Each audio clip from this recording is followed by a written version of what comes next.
I noticed a bright star over to my right.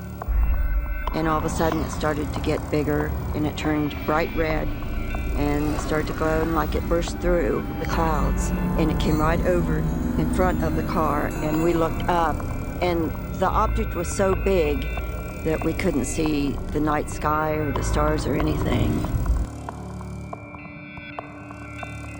Legends told through the Appalachian Mountains of the cryptid Mothman say he comes heralding disaster, either a righteously guided warning to be heeded or a frightening omen to be feared, depending on who you believe. And while Mothman often descends from the sky with disaster to follow, he leaves something else in his wake, something more mysterious than mere disaster. Uncanny humanoid government agents swarming the sleepy hollers of West Virginia, terrorizing witnesses and stalking reporters. Telepathic messengers from beyond the stars with sinister smiles, stalking travelers at night and asking questions about the human race.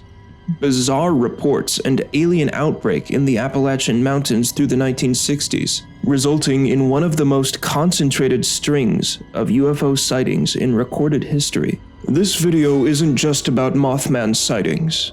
It's about what follows them. West Virginia's flying cryptid Mothman has inspired plush toys, a major motion picture, video game monsters, and even an annual festival in Point Pleasant.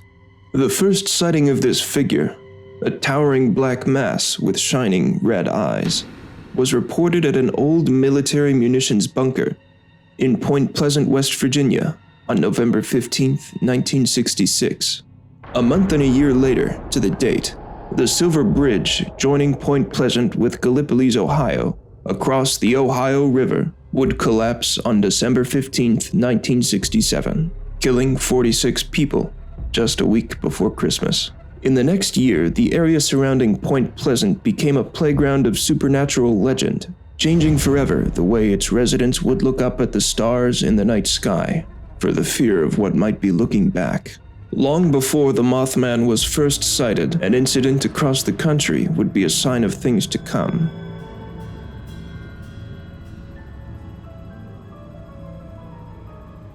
(1947). America is 2 years removed from the horrors of World War II. Just weeks before the infamous Roswell incident, a UFO sighting in Maury Island, Washington flew under the radar for the national press. But it did catch the attention of what some call the Men in Black. Several harbor patrolmen were witness to an alleged flying saucer crash near Mount Rainier over Lake Tacoma. The patrolmen had allegedly recovered artifacts from the crash site, only to be approached soon after by strange men in black suits and told not to talk about the event to anyone. The evidence soon vanished, along with the mysterious agents. These men in black would appear again 5 years later with a similar agenda. Bridgeport, Connecticut, 1952. Albert K. Bender was an eccentric timekeeper at Acme Shear Company, obsessed with the otherworldly and the occult. Bender would go on to form one of the world's first UFO clubs, the International Flying Saucer Bureau. Bender shared his enthusiasm for aliens and saucers in a newsletter called the Space Review, with over 600 club members worldwide, although Albert Einstein declined an invitation to join. But this little club of like-minded aficionados wasn't all fun and games. Soon after forming the club and publishing the quarterly Space Review, Bender began to be plagued by intense headaches and reported that the attic of his home at 784 Broad Street smelled of sulfur and was even, on occasion, filled with a yellow haze. At the cinema one day, Albert began to notice what he would call clergymen with glowing eyes, peering at him from the shadows of the local theater, and following him home. 3 men in black suits with threatening expressions on their faces. 3 men who walk in on you and make certain demands. 3 men who know that you know what the saucers really are. They floated about a foot off the floor. They looked like clergymen but wore hats similar to Homburg style. The faces were not clearly discernible, for the hats partly hid and shaded them. The eyes of all 3 figures suddenly lit up like flashlight bulbs. They seemed to burn into my very soul as the pains above my eyes became almost unbearable. It's from these very accounts that the term Men in Black was originally coined. They were said to always travel in threes and have an otherworldly quality about them, as well as the same sulfuric smell Bender had reported in his home. They ordered Albert to stop publishing the journal and to disband the organization immediately. Less than a year after founding the organization, Albert had been scared off. Just 4 years later, Albert's home and neighborhood would be wiped off the face of the earth as part of the state of Connecticut's urban renewal project, all to construct a new throughway for the I-95. Was this just an unfortunate reality of the interstate system's development? Or did the government have a reason to bury Albert's neighborhood in cement and rebar?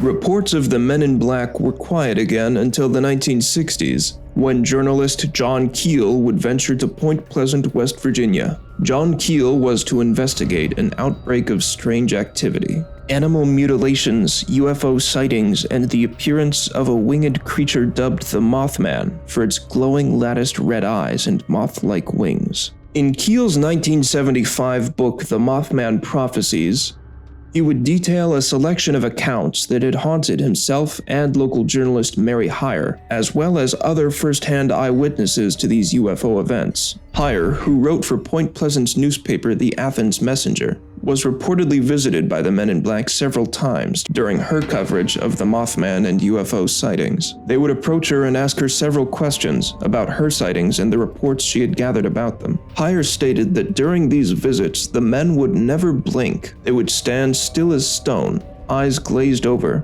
like ominous sentinels. If journalists like Keel and Heyer were visited by Men in Black, should I be relieved that I haven't been visited yet?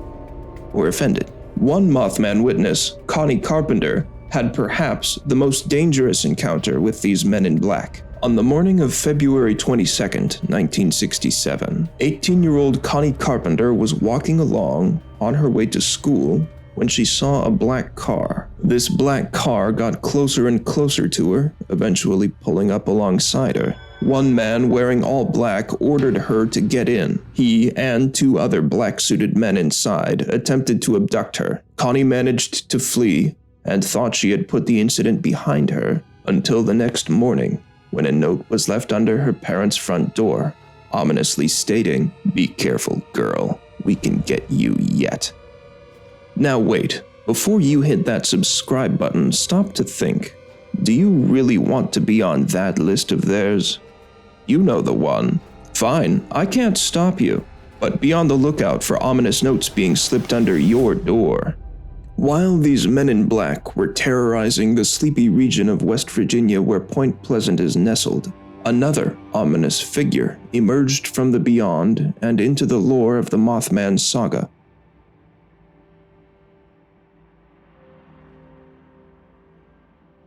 "7 p.m., November 2nd, 1966.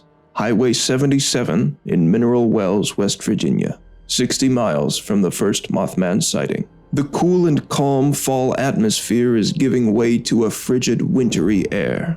Woodrow Derenberger, a sewing machine salesman, is returning home from a business trip in Ohio when he's passed by a speeding car.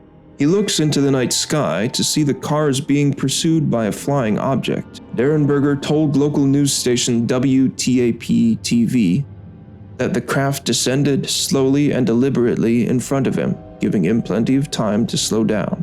Past the lights, Derenberger recalls the craft looking like a kerosene lamp chimney. It's then that he's met with a smiling man that he'll never forget. "A man approached my truck and asked me to roll down the window on my right-hand side," Derenberger told the TV program. The man asked Derenberger what he was called. "Why are you frightened?" "Don't be frightened, we wish you no harm," the man said. The strange man introduces himself as Indrid Cold and speaks to Derenberger with his hands tucked in his armpits and a large, unmoving smile on his face. According to Derenberger, it wasn't until well into the conversation that he realized the man's mouth wasn't moving. They had been communicating telepathically. Cold then explained that he was from Lanulos, a planet in the Ganymede galaxy of stars. He had a top coat on, and it was zippered down the front. His top, the top two buttons, like my coat here, were open, and this outfit was a shiny material. He looked perfectly natural and normal as any human being. His face looked like he had a good tan, a deep sun tan. He was not too dark, but it was just like he had been out in the sun a lot and had a good tan. His hair was combed straight back, and it was a dark brown. I don't believe that he looked any different from any other man that we'd meet on the street. Derenberger described Cold as nice. Cold told him he was a searcher. At the end of their conversation, he told Derenberger, "We will see you again." While Derenberger's interaction with Cold was relatively benign, almost comforting in a way, other accounts were not. Another sighting, this time in Point Pleasant, comes from Linda Lilly, the youngest daughter of the Lilly family. After a series of strange occurrences in and around their home, cars stalling, lights appearing in the sky, the disembodied sound of a baby crying, Linda awoke one night to find an imposing figure with slicked back hair and a wide grin above her bed. She screamed and hid beneath the covers, and then the man was gone. Many have linked Indrid Cold to a figure known as the Grinning Man, who first appeared in New Jersey 1 month prior to Derenberger's sighting, also seen with a toothy, sinister grin and reflective clothing. Derenberger's wife Tanya would later confirm that she had met others like Indrid. Cold would allegedly communicate with Derenberger for decades following the encounter. Tanya Derenberger was quoted in her 2017 book, Beyond Lanulos, Our 50 Years with Indrid Cold, that she believed Cold and his species' agenda to be evil. Commonly linked with the paranormal and UFO sightings, it's easy to assume Cold to be some sort of entity himself. But another theory hits closer to home, a theory that Indrid Cold was an extraterrestrial agent working for the US government, codenamed Valiant Thor. This is according to Tanya Derenberger and other former government sources, including ones interviewed by Dr. Frank E. Strange, yes, like Dr. Strange, in his 1997 book, Stranger at the Pentagon. Valiant Thor was allegedly one of a trio of figures that landed in Alexandria, Virginia, just outside D.C. in March of 1957. Thor allegedly met with President Eisenhower and explained that he represented a galactic council and he had come to Earth on a peacekeeping mission for fear of mankind's nuclear capabilities and its mission to destroy itself. While the stories of Thor, his alien friends, and their time at the Pentagon are only confirmed through loose sources and sensationalist tell-all books, it is worth noting that NASA was formed just 1 year after Thor's alleged visit.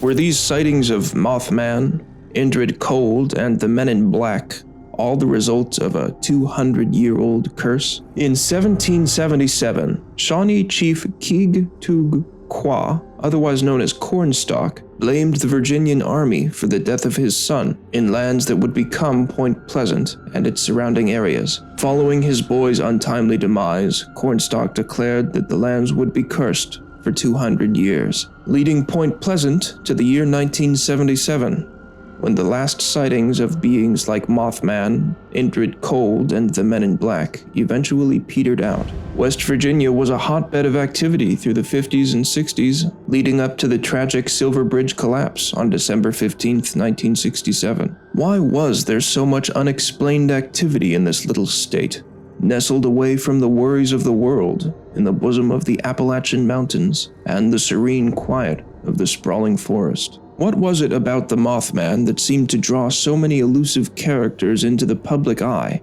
in the middle of West Virginia?